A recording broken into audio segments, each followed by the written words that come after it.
forget that. Put what we just did on the top of this, and let's just keep going. He had an uncanny ability to look at something for the first time and know exactly how to fix it. Stop. I think there's better stuff up earlier. He saved some of his best performances for the formal screenings attended by the producers, correspondents, editors, and his senior staff. It could go very smoothly, or, as was the case with this Mike Wallace story about an American woman imprisoned in Ecuador, things could get raucous, and Don loved a good fight. Gullibly, she leapt at the chance.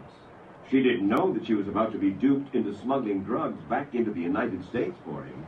Fellas, look. You can't say what you say to me. You've got to say... Wait a minute. Before you start the criticism, frankly, I think that's damn... You're their defense attorney. You're not a reporter. What? You're their defense attorney. You've got to say, last month we found 3 Americans in prison in Ecuador who, if you believe their story, shouldn't be. What? You can't say they shouldn't be. What they shouldn't be? You're saying flatly they shouldn't be in jail? That you found 3 Americans who shouldn't be in jail.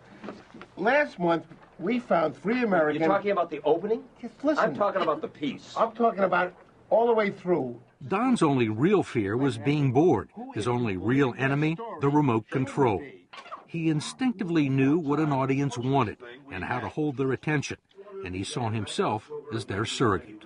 You can only be a television producer if you become a television viewer. You've got to sit in a screening room and say, if I were home tonight watching this, would I stay with this or would I... It's the Hey Mildred syndrome. It's the guy who says to wife, hey Mildred, do you know what these guys are talking about? Now, let's go watch the basketball game.